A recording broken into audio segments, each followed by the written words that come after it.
நம்ம இப்போ கூட பேசும்போது சொன்னாங்க சவுக்கடி அப்படின்னாங்க. எனக்கு சவுக்கடினா கோயம்புத்தூர்ல பண்ற சவுக்கு தான் ஞாபகம் வரும். யாருக்குமே வலிக்காத ஒரு சவுக்கை வச்சு நம்ம அடிச்சுக்கிட்டு பாவம். அண்ணாமலை என்றுமே நிரந்தரமானவர். திருவண்ணாமலையில் பிஜேபியில் இல்லை. அப்படியே கிள்ளிக்கேர் அவர் போராடி தூக்கி எறிஞ்சிட்டாங்க பாருங்க. அவ்வளவுதான், முடிஞ்சு போச்சு.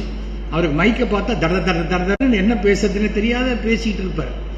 நான் செருப்பு போட மாட்டேன், போடாத அப்படின்னு பார்த்தா ஷூ போட்டு போறார். அதுக்கு யாரோ அன்னைக்கு புதுசா நயினார் நாகேந்திரன் வந்துட்டார்.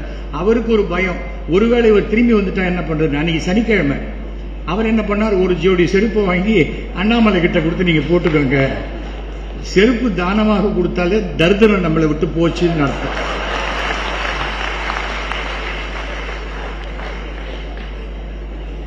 அந்தாலும் இல்லண்ணே வீட்டில் எனக்கு ஒரு 8 செருப்பு இருக்குன்னு சொல்ல வேணாம், அந்த அல்பமாக இருப்பான், கொடுங்கண்ணே கொடுங்கன்னு வாங்கி.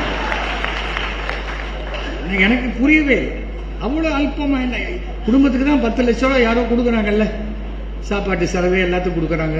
அவருக்கே 10 லட்ச ரூபா வாட்ச சீப்பா 2 லட்ச ரூபாய்க்கு கொடுக்குறாங்க.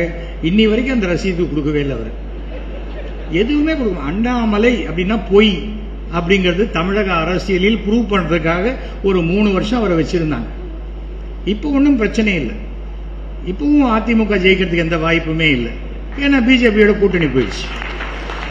பிஜேபி என்பது அசைக்க முடியாத ஒரு பாறாங்கல். அதை கட்டிட்டு யார் தண்ணியில குதிச்சாலும் பாறாங்கலுக்கு ஒண்ணுமே ஆகாது. கட்டிட்டு குதிக்கிறவங்க உள்ள போயிடும், அதோட சரி.